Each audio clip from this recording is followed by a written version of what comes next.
Do you want to help the York community next year? The application for ambassadors is now available until Friday, March 26th.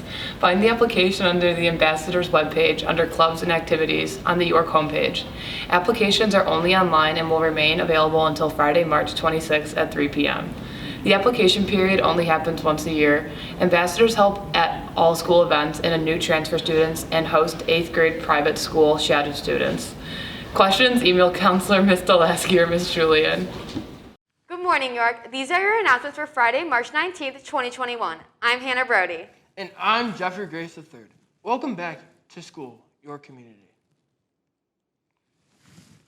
Empowering is hosting its annual Pine Ridge Drive.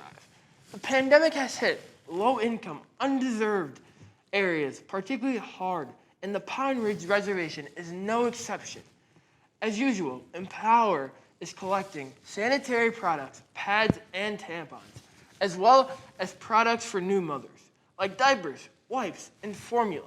Drop-off boxes are located in A260 and at the academic entrance and the drive-ins on the 26th.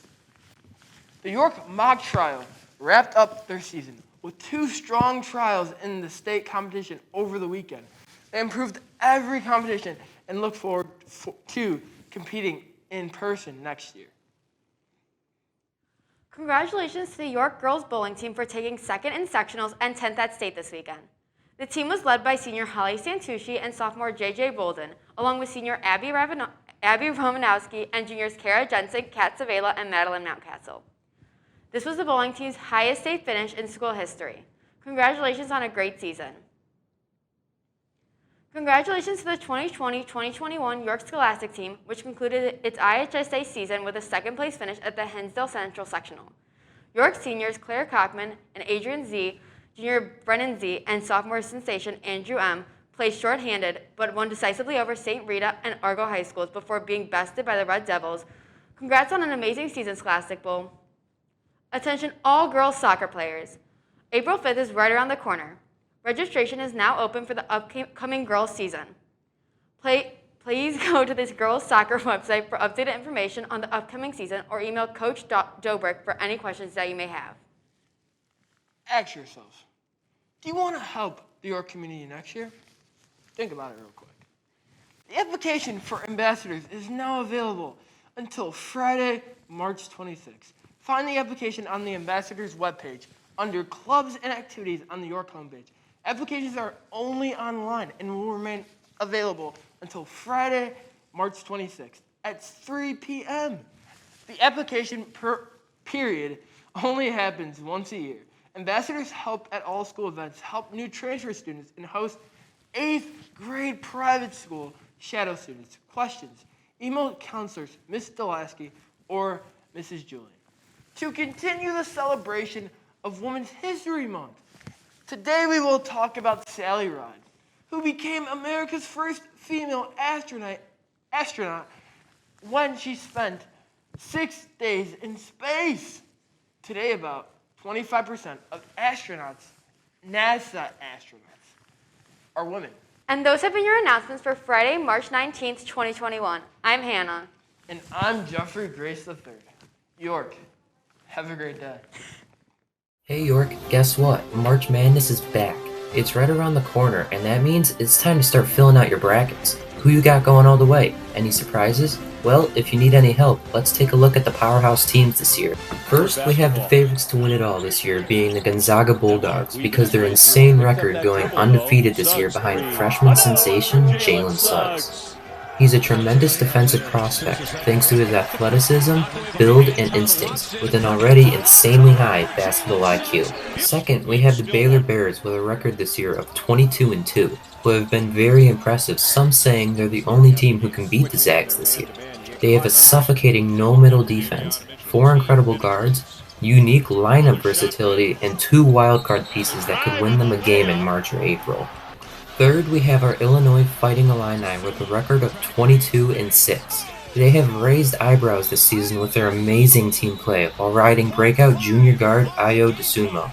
What makes him so good is the fact that he's a closer, and it's shown against some of the biggest name schools in the country. And fourth, we have the Michigan Wolverines with a record of 20-4, who have always been known as a powerhouse school with some of the top recruits.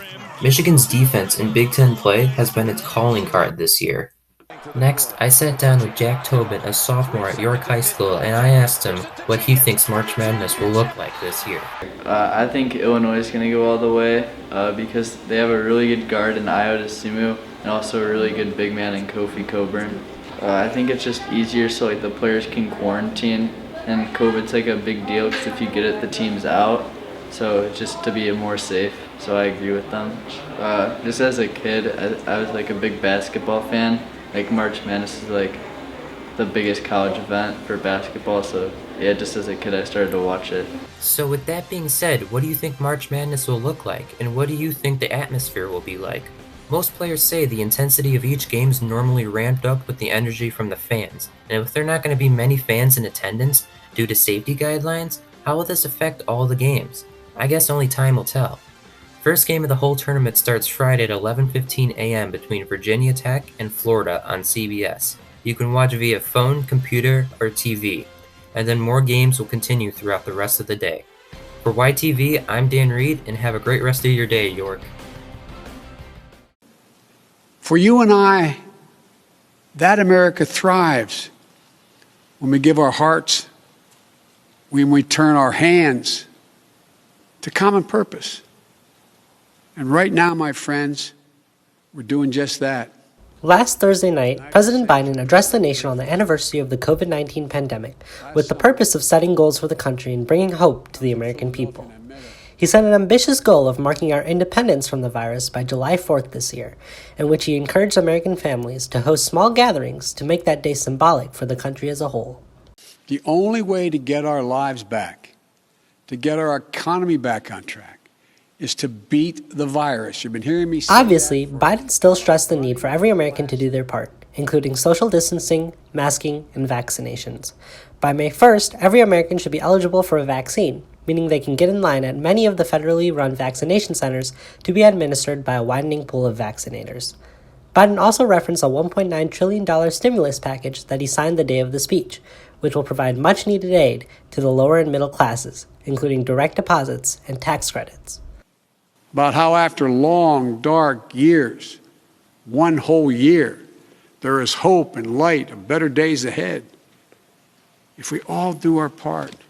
Biden's primetime speech garnered around 31 million viewers on Thursday night.